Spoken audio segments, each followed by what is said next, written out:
Hello बच्चों, तो आज हम पढ़ेंगे लॉज ऑफ रिफ्रैक्शन। उसके पहले मैं आपको रिफ्रैक्शन क्या होता है ये बता दूं। तो बच्चों क्या होता है, when ray of light enters from one medium to another medium, instead of going in a straight line it changes its path. देखो मैं आपको with the help of diagram समझाता हूं। सपोज ऊपर कोई मीडियम है, सपोज मीडियम वन है, ऊपर हम बोलते हैं एयर है सपोज, और नीचे मीडियम है ग्लास। तो क्या होता है, कोई रे ऑफ लाइट जब ऐसे आएगी तो हमें लगेगा कि वो स्ट्रेट लाइन में जाएगी, लेकिन एक्चुअल में वो स्ट्रेट लाइन में नहीं जाती, वो अपनी पाथ चेंज करती है, वो कुछ ऐसा बेंड होती है, अपनी पाथ चेंज करती है। तो इस प्रॉपर्टी को बोलते हैं रिफ्रैक्शन ऑफ लाइट।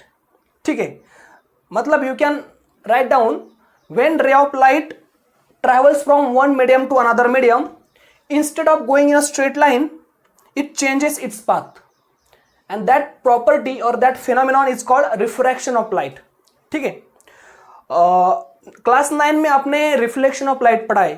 क्या था रिफ्लेक्शन ऑफ लाइट? देखो, अगर कोई लाइट एक मीडियम से आती है और उसी मीडियम में बाउंस बैक होती है, मतलब वो सेम मीडियम में वापस गई, उसको हम बोलते थे reflection of light.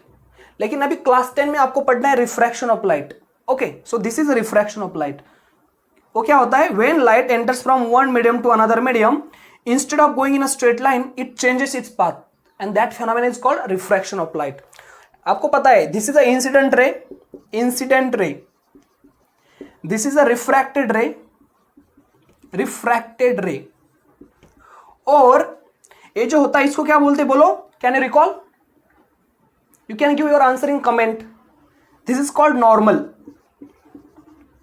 Okay, this is called as angle of incidence and this is called as angle of refraction। ध्यान में रखना है, बच्चे गलती करते, बच्चे इसको एंगल ऑफ रिफ्रैक्शन लेते, दैट इज रॉन्ग। तो गलती नहीं करना है। एंगल ऑफ रिफ्रैक्शन कौन सा होता है? With the normal. Angle of incidence, angle of refraction वो होते जो रेज नॉर्मल के साथ बनाते, ध्यान में रखना है। ठीक है, अभी आज हमको पढ़ना है लॉज ऑफ रिफ्रैक्शन। जैसे आपने 9th स्टैंडर्ड में लॉज ऑफ रिफ्लेक्शन पढ़ा था, वैसे अभी हमको पढ़ना है laws of refraction.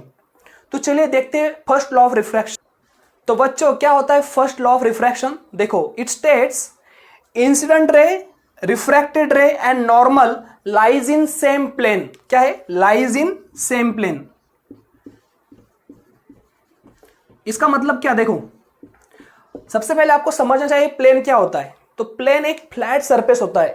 Plane is a flat surface. देखो, ये हमारा व्हाइट बोर्ड एक फ्लैट सरफेस है।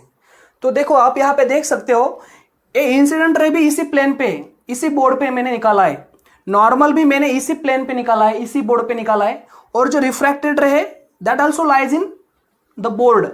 मतलब तीनों भी लाई कर रहे हैं बोर्ड में, इसलिए हम उसको बोलते हैं they are lies in same plane, they lies in same plane. ठीक है, so that is the first law of refraction.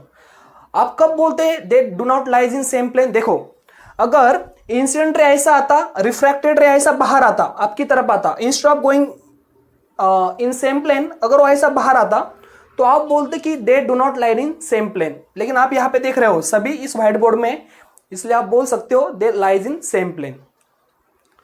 तो अभी हम देखेंगे सेकेंड लॉ ऑफ रिफ्रैक्शन। तो बच्चों सेकेंड लॉ ऑफ रिफ्रैक्शन क्या होता है? देखो, एक एक्चुअली एक फार्मूला है, क्या बोलते हैं? Sine I upon sine R is constant. मतलब क्या? Sine of the angle of incidence upon sine of the angle of refraction is always constant. ये होता है सेकेंड लॉ ऑफ रिफ्रैक्शन। मतलब you can write down the definition, the ratio of sine of the angle of incidence to the sine of the angle of refraction is always constant. That is the second law of refraction. ठीक है, अब इसको थोड़ा समझते हैं। मतलब क्या? अगर आप एंगल ऑफ इंसिडेंस चेंज करते हो, इसको कम ज्यादा करते हो, तो ऑब्वियस है कि एंगल ऑफ रिफ्रैक्शन भी कम ज्यादा होगा। मतलब ये दोनों एक दूसरे को कॉम्पेंसेट करेंगे और जो आपका वैल्यू हमेशा कांस्टेंट आएगा। सपोज इस एंगल ऑफ इंसिडेंस और इस एंगल ऑफ रिफ्रैक्शन पे कुछ वैल्यू आ रही है, सपोज 2 आ रही है, सपोज वैल्यू कंसीडर करो 2 आ रही है। अगर आप एंगल ऑफ इंसिडेंस चेंज करते हो तब अपने आप एंगल ऑफ रिफ्रैक्शन भी चेंज हो जाएगा और वैल्यू फिर से 2 आएगी। मतलब ये वैल्यू हमेशा कांस्टेंट आएगी, ठीक है, ये वैल्यू हमेशा कांस्टेंट आएगी। और उस कांस्टेंट को हम बोलते हैं रिफ्रैक्टिव इंडेक्स, ध्यान में रखना है, उसी को हम बोलते हैं रिफ्रैक्टिव इंडेक्स, रिफ्रैक्टिव इंडेक्स, जिसको हम एन से दिखाते हैं, स्मॉल एन से दिखाते हैं, ठीक है। वो हम पढ़ेंगे नेक्स्ट लेक्चर में पढ़ेंगे, ठीक है। तो ध्यान में रखना है, सेकेंड लॉ क्या होता है, the ratio of sine of angle of incidence upon sine of angle of refraction is always constant, ठीक है। और उस कांस्टेंट को ही बोलते हैं रिफ्रैक्टिव इंडेक्स, ठीक है। और इस सेकेंड लॉ को ही बोलते हैं स्नेल्स लॉ। अभी स्नेल्स लॉ हम डिटेल में पढ़ेंगे आने वाले वीडियोस में। अभी के लिए इतना ही, रुकते हैं यहाँ पे, टेक केयर, बाय।